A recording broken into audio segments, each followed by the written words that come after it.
Good afternoon everyone. तो आज हम बात करेंगे फिलॉसफी ऑफ आदि शंकराचार्य जी। आप सभी अच्छी तरह से जानते हैं कि आदि शंकराचार्य जी जो कि जगत गुरु हैं, बहुत बड़े फिलोसफर हैं, संत हैं और बहुत अच्छे से उन्होंने चीज़ों को समझा है कि ब्राह्मण क्या है, परमात्मा क्या है, आत्मा क्या है, परमेश्वर, परम ब्रह्मा, परम शक्ति, इन सब चीज़ों के बारे में उन्होंने बात की है।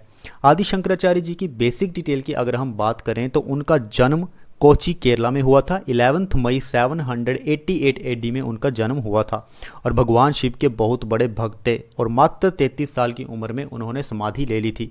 आदि शंकराचार्य जी जो हैं वो बात करते हैं अद्वैत वेदांता की, जो कि एक स्कूल ऑफ हिंदू फिलोसफी है। आपने बहुत सारी फिलोसफीज देखी होंगी। 6+3 की हम बात करते हैं। 6 जो है वो ऑर्थोडॉक्स फिलोसफी हैं और जो 3 है वो हिटेरोडॉक्स फिलोसफी हैं, जिसमें कि एक लिबरलिज्म हमें देखने को मिलता है। तो जो हमारे आदि शंकराचार्य जी हैं वो नॉन ड्यूलिज्म की बात करते हैं, यानी कि अद्वैत की बात करते हैं। उनका कहना है कि जो ब्राह्मण है, यानी कि जिसने सृष्टि को रचा है, जो परमात्मा है, जो परम ब्रह्मा है, और जो आत्मा है यानी कि एक इंडिविजुअल, एक सेल्फ, ये दोनों आइडेंटिकल हैं। ये दोनों एक दूसरे से अलग हो ही नहीं सकती। अब बहुत सारी हिंदू फिलोसफीज ऐसी हैं जो ये मानती हैं कि ब्राह्मण अलग है और जो सेल्फ है, जो इंडिविजुअल है, वो अलग है। लेकिन नहीं, आदि शंकराचार्य जी मानते हैं कि ये अद्वैत है, यानी कि ब्राह्मण और जो हमारा सेल्फ है, यानी कि जो आत्मा है, वो एक ही चीज़ है। Shankara emphasized that the individual self, Atma, and Brahman are one and the same. This non-dualistic perspective stresses the unity of all existence. ये कहते हैं कि जो कुछ भी है सृष्टि में सब एक है, सब एक ही परमात्मा का है।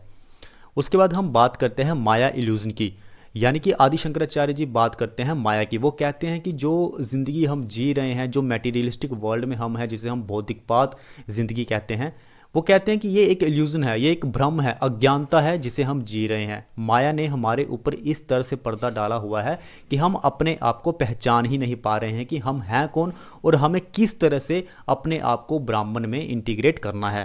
Shankara introduced the concept of maya which refer to the illusory nature of the material world. According to him the world we perceive is not the ultimate reality, कि जिस तरह से हम दुनिया को देख रहे हैं वो दुनिया रियलिटी नहीं है बल्कि फेक है, माया है, a product of ignorance and illusion, वो भ्रम है, अज्ञानता है। Maya veils our understanding of the true nature of Brahman and keeps us trapped in the cycle of birth and death. माया जो है वो इस कदर उसने पर्दा डाला हुआ है हमारी आंखों के सामने, और इसी चीज़ से हम जो साइकिल होता है बर्थ एंड डेथ का, यानी कि हम फिर से पैदा होंगे, मरेंगे, फिर पैदा होंगे, मरेंगे, फिर पैदा होंगे, मरेंगे, इसी तरह से हमारी जो साइकिल है वो इस संसार में चलती रहेगी और हम कभी भी अपने आप को आज़ाद नहीं कर पाएंगे और ब्राह्मण से हम अपने आप को कभी इंटीग्रेट नहीं कर पाएंगे। तो आदि शंकराचार्य जी कहते हैं कि इसका सल्यूशन है क्या? तो इसका सल्यूशन है सेल्फ रियलाइजेशन, यानी कि मोक्ष। आपका गोल ही यही है कि आपको सेल्फ रियलाइजेशन करना है, आपको मोक्ष प्राप्त करना है और खुद को अपने आप को ब्राह्मण में इंटीग्रेट करना है और जो इल्यूजन है, जो भ्रम है, अज्ञानता है, उसको अपने आप से दूर करना है। लेकिन क्वेश्चन ये है कि हम मोक्ष कैसे प्राप्त करें, अपने आप को इस मटेरियलिस्टिक वर्ल्ड से कैसे दूर करें, कैसे इस साइकिल से दूर भागे, जो मरना है, जीना है, फिर से पैदा होना है, फिर से मरना है, इस चीज़ से हम कैसे बाहर आ सकते हैं? तो वो कहते हैं through the true knowledge, meditation, spiritual practice, इन सब चीज़ों से हम अपने आप को ब्रेक कर सकते हैं, तोड़ सकते हैं बार बार जन्म लेने से। तो इसकी बात करते हैं आदि शंकराचार्य जी, मोक्ष। उसके बाद आदि शंकराचार्य जी ने 4 मठ भी इस्टेब्लिश किए थे पूरे भारत में। चारों में से एक मठ का नाम मुझे याद आ रहा है जो कि केदारनाथ में है, और बाकी 3 आप कमेंट सेक्शन में ज़रूर बताएं अगर आपको याद हैं तो। Shankaracharya ji established 4 मठास, monastic centers in different regions of India to propagate the Advaita Vedanta. These mathas continue to be important centers of learning and spirituality. इन मठ में हमें लर्निंग के बारे में, स्पिरिचुअलिटी के बारे में, कि किस तरह से हम अपने आप को बहुत सारे बंधनों से मुक्त कर सकते हैं, वो सारी चीज़ें इन मठ में बताई जाती हैं। और सबसे बड़ा कार्य जो आदि शंकराचार्य जी ने किया था वो था सिंथेसिस ऑफ हिंदुइज्म। एक समय ऐसा था जब सनातन धर्म हिंदुइज्म खतरे में था। खतरे में कैसे था? खतरे में नहीं बोल सकते, यानी कि उस समय जो बुद्धिज़्म का प्रभाव था वो पूरे भारत में बढ़ता जा रहा था और हिंदुइज्म का जो प्रभाव था वो बहुत कम होता जा रहा था।